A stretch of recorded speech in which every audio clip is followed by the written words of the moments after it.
welcome to the Learning Reinvented Podcast, brought to you by myself, Katie Godden. And James Politillo from The Learning Effect. There are lots of learning podcasts out there, so we wanted to do something slightly different. This week, we're looking forward into 2024 and what should be the trends and things that will be happening in the learning industry. So, Katie, what do you think people will be focusing on in 2024? So I think we'll see the continuation of AI into this year. So that was a big trend at the beginning of last year, and we saw that throughout. I think we'll see it in both aspects from a learner point of view. So learners using AI to learn, but also from a content creation point of view. So using AI to create that content.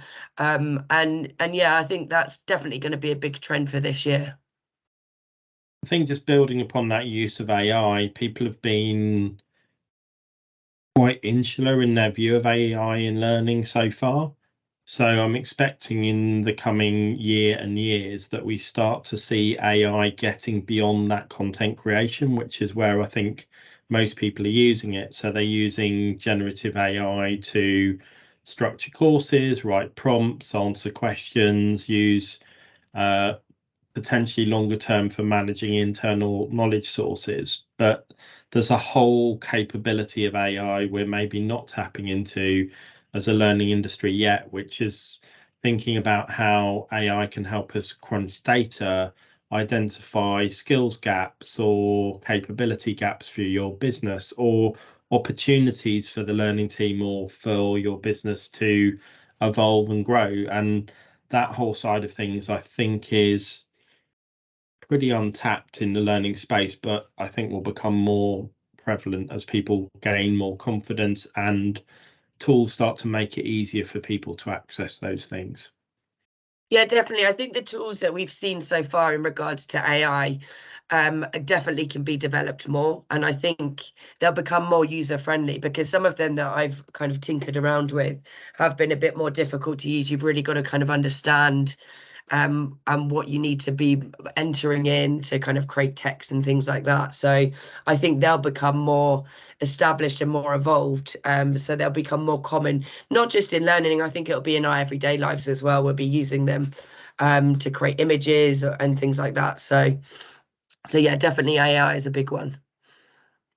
I think beyond AI, there will be a few other things that are focusing on the radar for lots of people. And I think it's always important to say when we're talking about these sort of trends for the year that what people are facing is really individualized. So this is just looking at some of the overarching things that might be impacting people, but it's really important that businesses don't get swept up in those trends and focus on what's important to them, their industry and their people. But one thing that's quite cyclical is when we go back to the pandemic and 2020, etc., there were a lot of people who refreshed their learning stack or moved online for the first time. And we're starting to see in the coming year a lot of those contracts people entered into coming to an end because they maybe signed up for a year, 2 years, renewed, and they've given something 2, 3, 4 years run. And I think you're starting to see, and we're starting to see customers having that longer term plan about what does that learning stack really look like going forward, because we've come out of the pandemic, there's more certainty. Yes, there's economic uncertainty and lots of other things going on, but learning is starting to feel that space as to we know what we're doing. We can start to build a longer term plan of what technology do we need to support our learners, what's our balance going to be in terms of self-driven learning, how much online learning we're going to have compared to face-to-face or in-person events. So with those contracts coming up and people having more certainty about what their future learning function might look like, it's going to be key for those people to check that they are spending and investing their time and money wisely and providing experiences that add value to their people. Yeah, I think we're definitely seeing that with our own customers, where people are kind of swapping between technology. I think as well, people have like you kind of touched on it before, where people have kind of introduced maybe online learning, or they've introduced tools that they didn't necessarily have before to try and enhance performance, etc. But they're seeing whether did they work or did they kind of work, and is that the right tool for them, etc. So I think that's going to be a big thing. And hopefully we'll start working with a lot more customers in regards to kind of helping with that as well, because that's something that we do. So I think another thing that's possibly a hangover from the changes that we've had over the last few years is people are taking more ownership of their learning and ownership of their skills and their careers. People are, again, depending on the data you look at, spending less time in roles or more likely to leave and feeling less attachment to businesses or organizations. Therefore, skills don't necessarily always become the organization's job to upskill people. People are taking it upon themselves to switch careers, build on skill sets, to navigate, new things like AI we were talking about earlier, to think about what's going to be relevant going forward. So if we look at the bigger picture of AI, what's going to change and be the relevant skills of the future? And the World Economic Forum every year put out their future skills index, and those things are generally saying the things that you need to have are some of the softer people skills, because they're more robust and less likely to become challenged. But there's also technical skills and other things you need to be learning. So people are taking that ownership of thinking, what makes me employable, relevant, gets me better rewards, whether that's a better job with more money, better hours, more responsibility, more autonomy, or whatever drives them. So people are taking that ownership and not sat there passively as maybe they would have done 5-10 years ago and wait for my organization to put out a learning offer and trust my organization to develop me. So that means people are looking beyond their organization. They're going out and thinking, well, if I invest a couple of £100 in a course here, or if I go and invest in a qualification, or if I do a part-time apprenticeship or whatever it happens to be, I can help progress and move on.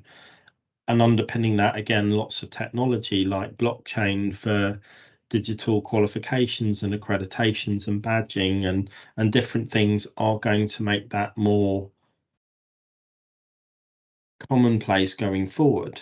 So if you then look at that and think, we're going to want to own our own learning, we're going to want to have a record and proof of what we do. How do I show to an employer that I'm a continuous learner, that I'm someone who regularly updates my skills, particularly as most presentation of learning is, I've got a certificate, I've got a badge, I've got a qualification, doesn't really show those people who are curious and go out and are building on new skills, are trying new things, are experimental in how they approach work, are continually improving and enhancing what they deliver. So I think there's going to be some interesting shifts in that space to think about, how do we allow those consumers and learners to really take control of their learning and to make it more portable, so I don't lose all my records when I leave organization A or go to organization B. Or if I'm doing learning in 2 part-time jobs, how can I bring that more together as the person who's at the center of that? So I think there could be some interesting changes coming in that space. Yeah, and I hope there is, because I think from an employer point of view, they need to think about that, where you have got people moving between jobs a lot more quickly and more frequently. How can you help those people? Because it's not necessarily a bad thing that you've got people coming and going, because you're getting more innovation and things like that, which are good to your business. But how can you make it easier for those people that are moving between to kind of showcase what they have got? So you've got it from an employer point of view, making that as easy as possible so you can show your qualifications, but also from kind of that membership point of view as well. Are you as a membership organization making it as easy as possible? Are you making it easily accessible for both employees and employees to be able to showcase what they've achieved as well? And it's interesting looking at how some people are approaching that. Some people are still thinking in what I'd call a way that sits with what would have worked 5-10 years ago. So I come to a membership organization, they give me an offer, I have to tick those boxes, and I'm just ticking the boxes. And if membership organizations are thinking that's all they have to do, they're putting out low quality, unengaging content that potentially doesn't really add value to people, but allows people to have a license to operate or a passport to operate in an industry.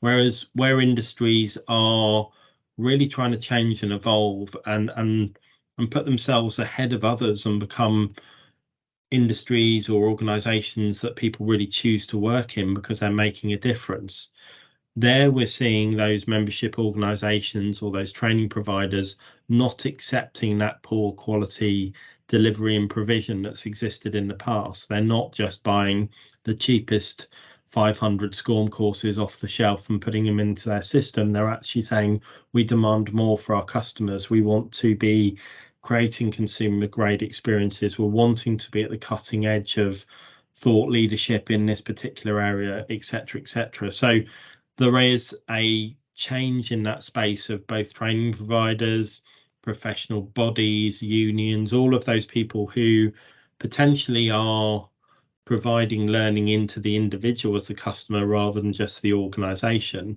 We're seeing some real breadth in the type of service delivery, and I'm hoping those ones who are doing some really exciting stuff are going to help set a new norm for that, and the expectation is that all of those organizations start to move towards a more engaging, impactful learning provision for their customers. I think it's interesting because we're talking about the employers and organizations that kind of provide those qualifications, etc. But we're also seeing a lot more individuals going out and actually purchasing learning for themselves. So you kind of touched on it briefly, like 10 years ago, where you're waiting for your organization to put you on that course or whatever. But we're seeing more content out there because people are choosing to go and do those qualifications, to get those transferable skills, to kind of take it upon themselves to really own their learning and what they're focusing on. And I think we're also seeing a lot more, and I think we will see it going into this year as well, a change in how people are learning. So you've got things like the AI, so chat, GPT, etc. They're going to evolve and they're going to allow us to learn in a different way. We're not just Googling stuff anymore. We're not finding the answers that way. So that's going to be utilized, I think, in regards to learning, finding learning as well, finding people that are providing that learning to you. So I think the way that we do learn as individuals is going to change because we're not going to be as reliant on our organization to give us that learning. We're going to be more reliant on ourselves, and we're going to kind of take that in our own hands. And I think that's a really important point, is that we're going to take that in our own hands, and there's going to be lots of innovation and new things coming and at a rapid pace. And one thing I hope, and this is my wish, not an expectation, but I think the learning industry as a whole is really bad at sharing best practice. We're very good at saying what we should be doing at a non-detailed level. So you should be creating engaging learning, consumer first learning for people. But I'm really hoping that as people start to innovate and put new things in, that we are more open in sharing those case studies or those things that have worked for you, or even those things that haven't worked at a detailed level, which helps to break down the barriers. Because some of the inertia in the industry is because there are no real tangible case studies or examples you can go to tap into and say, wow, that's how you do user generated content, or that's how you do knowledge management at scale in a global business that really adds benefit. That's how you use an AI tool to tap into your internal organization's knowledge to create the chat GPT for X global organization.